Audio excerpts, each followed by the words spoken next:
Assalamualaikum warahmatullahi wabarakatuh. Nahmadullohal jalla sana'uhu hamdas syakirin wa nu'minu bihi imanal mukinin wa nukirru biwahdaniyatihi iqrarus shadiqin wa nasyhadu alla ilaha illallahu rabbul alamin wa nusalli wa nusallimu ala nabiyyina Muhammadin Sayyidil mursalin wa ala alihi wa ashabihi thayyibin at-thahirin amma ba'du. Yang saya hormati semuanya yang hadir, baik bapak-bapak maupun mas-mas dan adik-adik, mbak-mbak serta ibu-ibu yang juga sangat saya hormati. Alhamdulillah malam ini kita bisa melanjutkan kajian. Kemarin kita mengkaji surah As-Sajdah ayat 15, 16 dan 17. Di sana di ayat yang ke-16 diterangkan tata jafa junubuhum anil madhoji'i. Punggung mereka renggang dengan tempat tidur, atau punggung mereka tidak lengket dengan kasur. Masih lengket atau sudah renggang ini? Iya, insya Allah sudah tidak lengket. Karena yang namanya kajian itu ya harus diamalkan. Kalau kita ingin ada perubahan-perubahan, ya. Kalau kita ingin tetap macet, ya meskipun kajian berkali-kali ya tetap macet.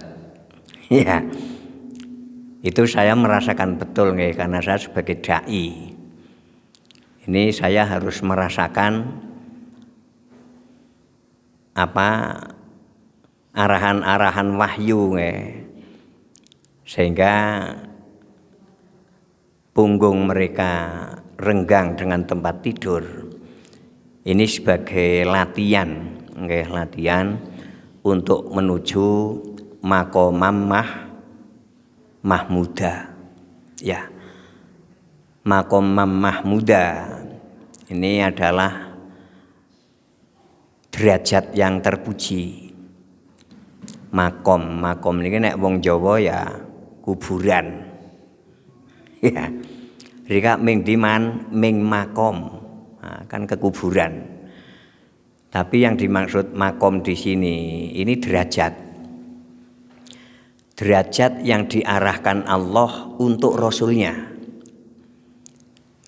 Nah, malam ini kita mengkaji Al-Isra ayat 78, kemudian 79 dan 80 dan 81 untuk menaikkan strata agama kita. Kita beragama harus punya target, harus punya target. Seperti kita harus sampai ke ulul albab, kita harus sampai ke derajat takwa. Inilah bagian dari target-target kita beragama. Kemarin kita sudah mengkaji tentang punggung mereka tidak lengket dengan kasur. Kita sudah mengetahui bahwa kasur ini memang kadang penting sekali, karena memang kasur ini di samping memang empuk juga nyaman untuk istirahat, menjadi teman dekat kita terutama saat kita capek, kenyang, begitu ngeletak nang dhuwur kasur langsung senggur. Nek cara wong Jawane madang wareg turu amblek niki. Ini kalau kita terus-menerus seperti ini, spiritualitas kita ini macet. Iya. Kemudian dimensi tanah ini menjadi unggul. Sehingga nafsu yang menjadi dominan. Inilah yang kebanyakan manusia hidup gagal. Ya, Seperti Fir'aun. Ini sebetulnya Fir'aun kan tetap wong pinter pol, sugihe ya pul-pulan, kuasane ya pul-pulan. Tapi karena yang dominan ini tanah, ruhnya tidak pernah mendapatkan hubungan dengan Allah, ya gagal menjalani hidup. Orang-orang sekarang seperti Hitler, Karl Marx, ini juga orang pol pinter ini. Menurut Michael Haas, sejarawan Yahudi, niki mengatakan pengikut Karl Marx sampai sekarang ini tidak kurang dari 1,30 miliar. Ini yang terpengaruh dengan bukunya Karl Marx, Das Kapital. Berarti memang Karl Marx wong pol pinter ini. Tapi karena dimensi ruhnya niki kacau, ya akhirnya gagal menjalani hidup. Sebetulnya Islam ini dirindukan bagi dunia. Dunia butuh kalian semua, ya, untuk memimpin. Jangankan manusianya, alam ini sudah jenuh dipimpin mereka. Mereka yang kapitalis, mereka yang sosialis, dua raksasa inilah kompak memusuhi dakwah, memusuhi Islam. Padahal kalau mereka terbuka, sebetulnya Islam sangat mendamaikan dan dibutuhkan bagi kehidupan. Tapi karena hati mereka tertutup, sehingga Allah tidak membuka hati mereka. Oleh karena itu kita yang gigih menghadapi dakwah, bagaimana memperkenalkan Islam terhadap lingkungan. Ternyata dunia ini butuh sekali Islam agar alam ini damai. Sudah jenuh kapitalis yang negara ini kurang subsidi karena semuanya diswastakan. Akhirnya negara kekurangan subsidi, akhirnya menghalalkan segala cara. Yang mestinya prostitusi, sebuah larangan keras, tapi di sana dilegalkan. Ya, prostitusi itu legal di negara-negara kapitalis. Sehingga di sana buka-buka aurat, niki nggak ya menjadi biasa. Pemerkosaan setiap hari terjadi dan sulit dikendalikan. Butuh sekali Islam ini, ya.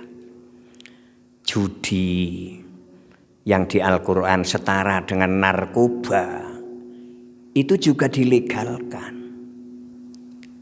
Karena dua pajak inilah yang paling besar untuk negara. Nikulah kegagalan kapitalis, ya. Sosialis yang serba negara, swasta tidak diberi izin untuk bangkit. Mana sih negara sosialis yang jaya? Dan di tengah-tengah itu ada Islam. Ya. Kita perkenalkan Islam ke dunia sebagai agama yang damai, agama yang menyelamatkan, agama yang mensejahterakan. Inilah yahdi bihillahu manittaba'a ridwanahu subulas salam wa yukhrijuhum minadh-dhulumati ilan nur biidznihi wa yahdihim ila siratim mustaqim. Al-Maidah 16. Ya. Hanya dengan Al-Qur'an Allah mengarahkan siapapun. Ya, man ini siapapun. Oke. Laki-laki, perempuan, muda, dewasa, orang kaya, orang miskin, orang kampung, orang metropolitan, ini masuk di man. Inilah peluang Al-Quran, membuka lebar untuk siapapun sekolah di sana. Ya, Quran inilah sekolahan umat ini.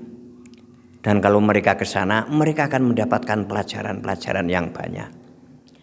Dan hanya dengan Al-Quran itulah Allah mengarahkan siapapun yang mengikuti ridhonya, ya, manit tabarid wanahu, yang mengikuti ridhonya diarahkan kepada subulas salam, jalan kebenaran. Assalam, minimal ulama Indonesia menerjemahkan assalam itu 3. Yang pertama salam keselamatan, yang kedua salam kedamaian, yang ketiga salam kesejahteraan. Saya merasakan betul. Begitu saya tenggelam ke Al-Quran, saya merasakan langkah saya ini diarahkan pada kebenaran. Yang kedua, saya baru merasakan kedamaian. Waktu saya belum ke Al-Quran, sejak saya lahir, saya sudah disuruh membenci terhadap ikhwan saya yang hanya berbeda kunut atau tidak kunut. Itu sejak lahir saya. Tapi setelah saya ke Al-Quran, saya baru sadar kalau mereka itu ikhwan. Itu yakin itu. Inilah kedamaian. Ya. Memang ada gerakan agar umat ini defensif, ya. Mentalnya ini kaku. Karena setiap orang yang berbeda pendapat dianggap musuh. Sehingga belum keluar rumah sudah ketemu musuh. Ya. Sehingga otak kita itu ngeres terus itu. Enggak fresh, ya. Tapi dengan ke Al-Quran akan salam itu, subulas salam, akan diarahkan Allah pada jalan kedamaian. Saya merasa damai, ya. Dan yang ketiga sejahtera, ya. Di posisi benar dan damai, otomatis sejahtera itu. Wa yuhrijuhum bi'idnihi wa yuhriju minadz-dzulumati ilan nur. Tidak benar, itu gelap. Ya. Penuh permusuhan juga gelap. Apalagi tidak sejahtera. Ya. Sangat gelap. Tapi dengan ke Al-Quran kita dikeluarkan Allah dari alam itu. Yuhriju minadz-dzulumat. Ya. Saya merasakan, ya, kok alam ini menjadi penuh cahaya, ya. Sehingga saya melihat betul mana yang bakwan, mana yang hamburger, itu jelas, tidak remang-remang, ya. Mana yang hak, mana yang batil itu jelas. Inilah fungsi Al-Quran. Kembali ke kemarin. Kemarin kita mengkaji Al-Maidah 16. Punggung mereka tidak lengket dengan kasur. Selama ini kita tidak pernah belajar tentang ilmu perkasuran. Ya, ada apa dengan kasur? Kalau bidadari masuk Quran ini sudah biasa. Jin, setan, ngeprit, malaikat masuk Quran sudah biasa. Surga neraka sudah biasa. Tapi kasur masuk Al-Quran kan tetap aneh. Inilah metode Al-Quran. Menggunakan bahasa agar kita berpikir. Ada apa dengan kasur? Ternyata betul. Kasur memang sebagai teman dekat kita, sebagai saudara dekat kita di satu sisi. Tapi di sisi yang lain, kasur sering dijadikan objek oleh iblis, oleh setan, musuh kita yang terus-menerus memusuhi dan tidak pernah kelihatan. Itu menjadikan kasur sebagai objek untuk menghambat prestasi kita. Niku yakin. Prestasi spiritualitas kita. Lah, agar pengajian kemarin nyambung dengan sekarang, sebetulnya kita menyadari kasur ini kadang dijadikan objek oleh setan, menghambat prestasi kita. Lah, kita terlatih agar tidak lengket. Artinya kita mulai memilih bangun lebih awal. Ya. Untuk qiyamul lail. 2 rakaat itu sudah tahajud itu. Ya. 4 rakaat itu juga tahajud. Kalau harian Rasul itu 8. Oke. 3 dengan witir 11. Inilah kita belajar tentang ilmu perkasuran agar kita sadar, agar kita dominan spiritualitas kita, roh kita menjadi dekat dengan Allah. Ya hidupkan malam. Ya. Yang namanya kemul dan kasur, terutama kemul. Bukan hanya kita sing nek wis kemulan wis ora peduli kanan kiri. Rasul pun saat berselimut langsung dibangunkan oleh Allah di surah Al-Muzammil itu. Ya ayyuhal muzammil qumil laila illa qalila nisfahu awingkus auzid alaihi warotilil Qur'ana tartila. Awingkus alaihi. Rasul saja berselimut di atas kasur langsung dibangunkan oleh Allah. Karena Rasul sebagai dai. Iya. Dai tetap enggak pas nek kemulan terus. Ya. Nang dhuwur kasur terus. Harus kum. Ya. Ya ayyuhal muzammil kum. Ya. Al-laila. Kita sebagai dai, ya. Kita latih rohani kita terhubung dengan Allah. Di saat malam kita hidupkan agar punggung kita tidak lengket dengan kasur. Monggo agar mencapai makomam mahmuda. Derajat yang sangat terpuji. Inilah target keberagamaan kita. Makomam mahmuda adalah seterata. Kalau menurut anak kuliahan ya seterata. Strata yang harus kita sampai ke sana. Ya. Strata ini ya target itu. Oke. Dan strata ini sangat penting. 1400 tahun yang lalu yang diarahkan agar sampai ke strata ini adalah Rasul kita. Dai awal. Ya. Agar dalam berdakwah ini memang terhubung dengan Allah, sehingga dilindungi, diarahkan. Waktu ayat ini turun, Al-Isra 78, ini Rasul kita yang diarahkan Allah. Inilah strata ini sangat penting. Kalau sekarang ayat ini untuk kita, kalau kita bisa sampai ke derajat itu, barulah kita mengikuti Allah dan menteladani Rasulnya dalam berdakwah. Ya. Monggo. Yang pertama, aqimis sholata lidulukis syamsi ila ghasaqil lail wa qur'anal fajr. Inna qur'anal fajri kana masyhuda. Khitab ini yang diajak bicara oleh Al-Quran itu namanya mukhatab. Kalau bahasa namanya khitab. Khitab ini mufrad, artinya lawan bicaranya satu orang, yaitu Rasul. Hakim, wahai Rasulku, tegakkan sholat 5 waktu itu.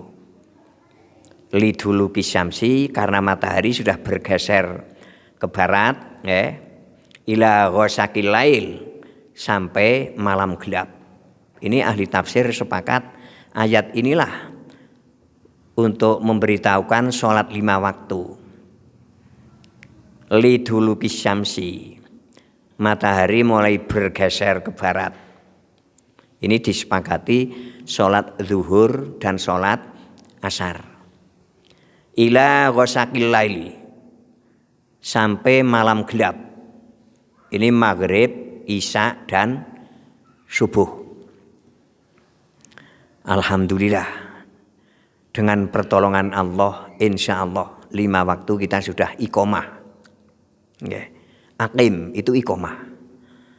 Artinya iqomah itu sudah rutin.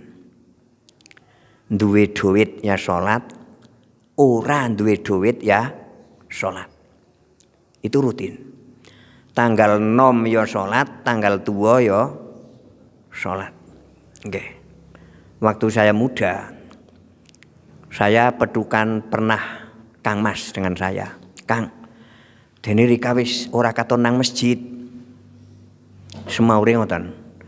Rega nggawa rupa lip ngoten. Memanggil saya lip nggih. Karena saya pernah haji. Maksudnya rega nggawa rupa prigesi Kang. Duit agi angel, salat ya milu angel. Niki nggih. Model salat seperti ini belum bisa untuk menjadikan pondasi mencapai makomam mahmuda. Ya, harus rutin. Ya, nom sholat sepuh ya sholat. Nggih, kula pedukan Pak D pun sepuh. Wow, dene pun mboten katon teng masjid, nyong wis marem biyen. Nggih. Nikilah agama yang saya saksikan.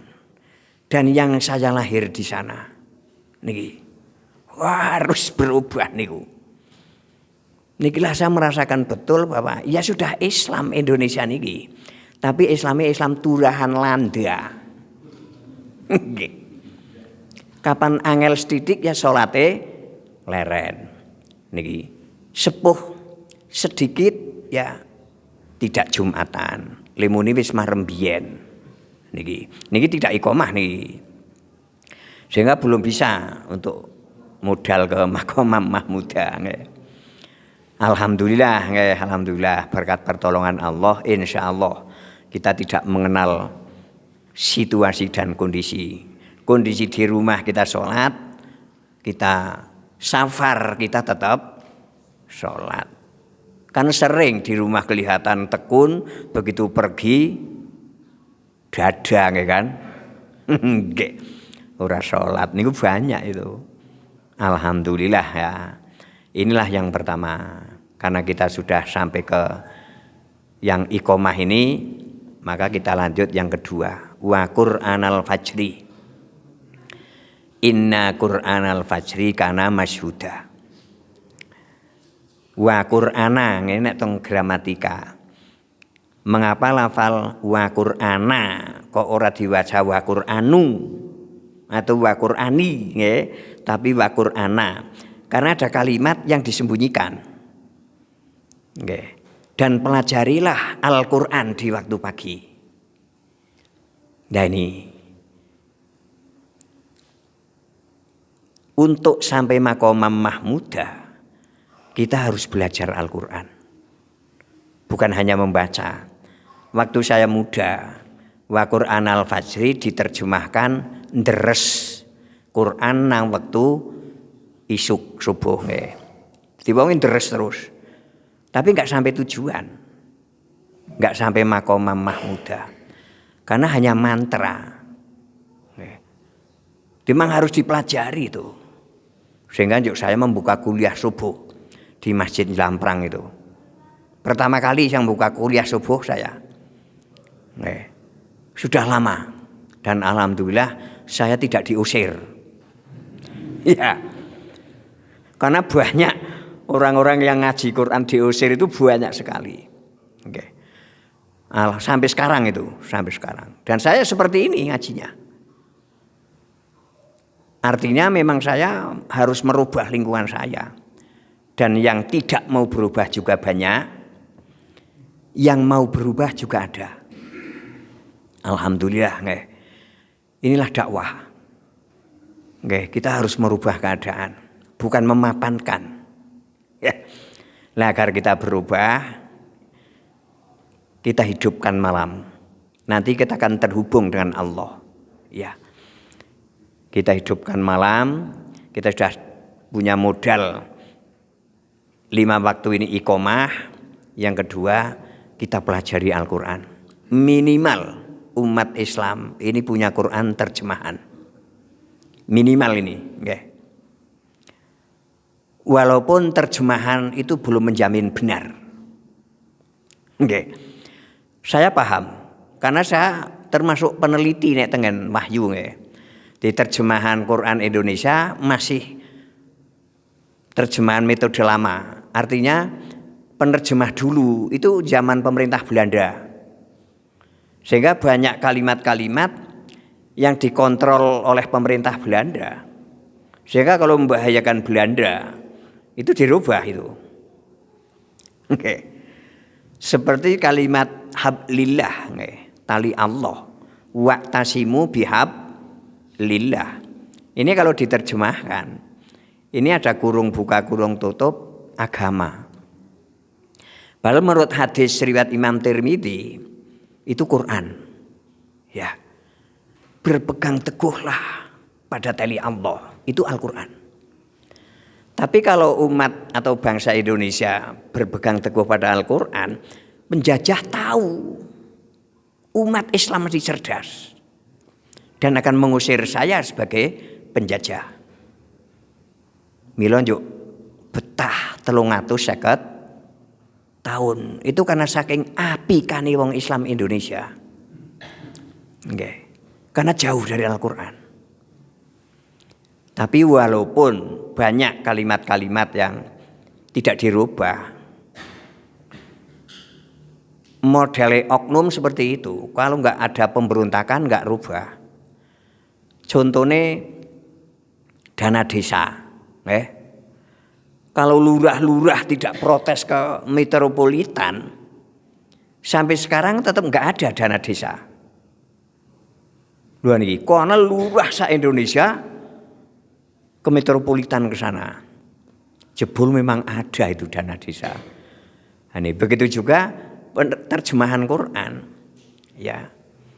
Kalau kita nggak teliti, jujur kita hanya modal terjemahan, ya sering terjebak. Oke. Tapi paling tidak, ya kita punya terjemahan. Kalau kita habis sholat subuh, belum ada acara, kita buka Quran terjemahan itu. Ya. Direnungi. Mengapa Al-Isra memilih waktu pagi? Wa Qur'an al-fajri, ya. Dan pelajarilah Al-Qur'an di waktu fajar. Jawaban yang pas dengan Al-Qur'an, inna Qur'an al-fajri kana mashuda. Karena belajar Al-Qur'an di waktu fajar, waktu subuh ini disaksikan malaikat. Sehingga pekerjaan itu sangat mulia. Nggih jan habis berjamaah subuh, nggih masih di mushola atau di masjid atau panjenengan kundur pulang di rumah buka nggih Al-Qur'an di waktu subuh. Syukur panjenengan mengadakan kuliah subuh sehingga orang lain bisa ikut menikmati, tapi paling tidak kita. Mengapa Al-Isra memilih waktu fajar? Kula lagi mikir nggih berbulan-bulan niku. Karena waktu fajar itulah kita sedang paling cerdas. Ya. Kita habis tidur. Dan tidur itu pulas. Sehingga sel-sel jaringan tubuh kita yang sudah londot, yang sudah aus, itu pergantiannya saat kita tidur pulas itu sudah diteliti oleh para biologi, termasuk sel otak kita. Iya. Jadi sel otak kita untuk berpikir berat itu aus, londot nek cara bahasane wong desa. Napa nek bahasane nasional? Aus. Nggih. Aus, nggih. Lah ini pergantiannya di malam hari. Sehingga begitu bangun fajar, wah ini sedang sangat cerdas, nggih. Yang dipelajari ilmu Allah yaitu wahyu, kita sedang dalam keadaan paling cerdas. Akan cepat masuk itu. Nggih. Monggo untuk mencapai maqamah mahmudah yang kedua, kita terus mempelajari Al-Qur'an di waktu subuh. Insya Allah kita ada waktu. Nggih, panjenengan artinya. Nggih, saya setiap subuh kuliah saya. Oke. Rutin. Dulu jam perang ini saya terus itu sampai belasan tahun. Sampai santri pulang dari pesantren, terus saya arahkan mengambil 1 hari mewakili saya. Dia juga enggak punya keberanian, terus saya arahkan, saya dampingi. Alhamdulillah dia mau. Ada lagi yang pulang dari pesantren, saya suruh ngambil hari saya lagi, dan alhamdulillah sekarang saya di kampung saya hanya dua hari. Inilah gerakan dakwah. Ya. Sholat 5 waktu harus iqomah. Yang kedua, kita harus dekat dengan wahyu. Ya, fajar kita pelajari wahyu itu. Kita sedang dalam keadaan fresh dan sangat cerdas. Tapi kalau kita mempelajari Al-Quran sudah seperti ini, ya tetap ana sing ngantuk, ana sing pikirane tekan Amerika, nggih, ana sing pikirane nang Kalimantan, nggih. Kan sudah ruwet. Nggih. Jadi yang paling celing itu fajar itu. Wa Qur'anal fajri. Saya merasakan betul. Ya. Inilah waktu yang tidak banyak diketahui oleh umat Islam. Malah banyak umat Islam yang setelah subuh malah tidur. Saking bahayanya ini. Rasulullah melarang tidur setelah subuh. Niki. Dan ternyata larangan itu sangat membahayakan kalau kita ikuti. Oleh karena itu jangan sampai kita setelah subuh tidur. Kalau memang terpaksa sudah enggak kuat, tunggu sampai matahari terbit. Niki, sehingga larangan itu sudah hilang. Sudah waktu duha, ya. Matahari sudah terbit. Sehingga kita tidur sudah tidak membahayakan sekali. Ini sebetulnya kajian ini panjang. Tapi bukan itu yang sedang kita bicarakan ya. Yang kita bicarakan adalah sampai makomam mahmudah. Yang pertama, sholat kita harus iqomah, rutin, tepat waktu, dan diusahakan berjamaah. Niki iqomah niki. Kemudian setiap pagi kita belajar Al-Quran. Ya, kita sedang cerdas, belum ada keruwetan nggih. Nggih nek wis nganti zuhur, nganti asar kan Masya Allah, mangkat dodol dilalah sedina ya ora payu. Kan serubet niki. Nagih mengon pelanggan ya. Nah umpama jenengan sales nggih kan. Kan tetep dagangane kan titip teng pundi-pundi.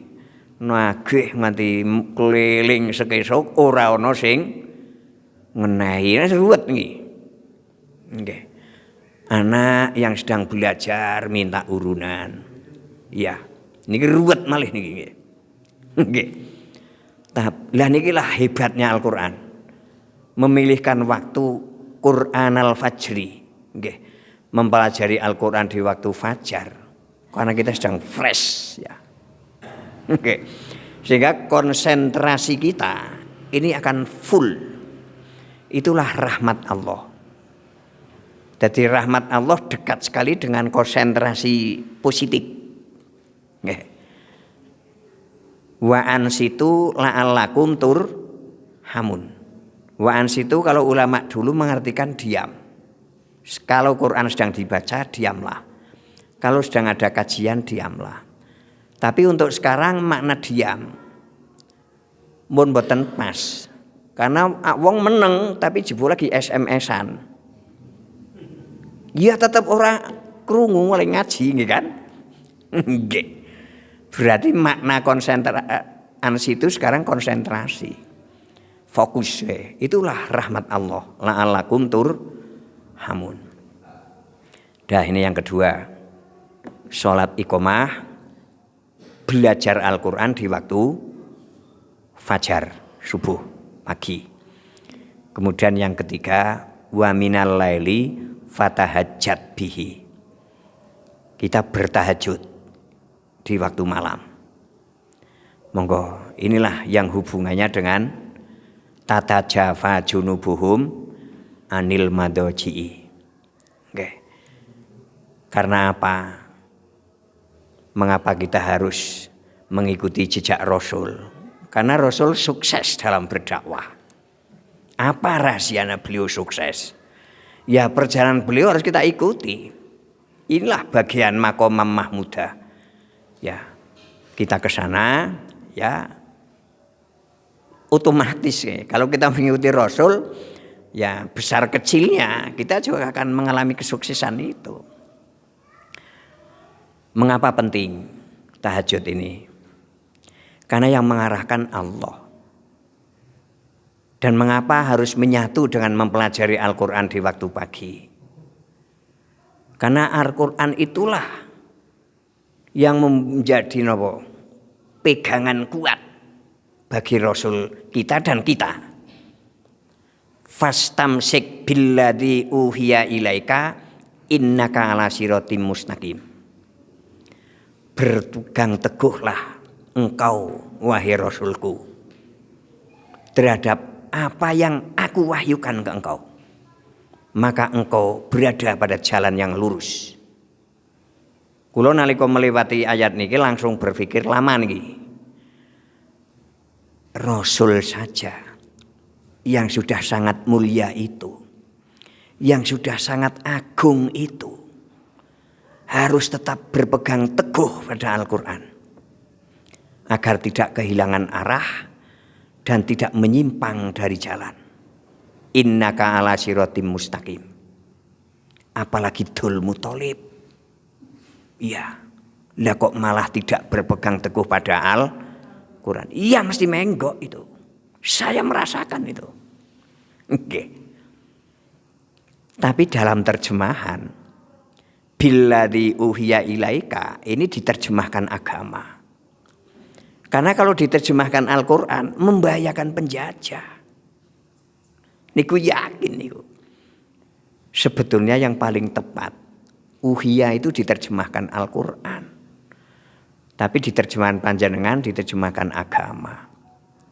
Dan lebih aneh lagi ayat bawahnya wa innahu ladzikrul laka, innahu itu Quran terjemahannya.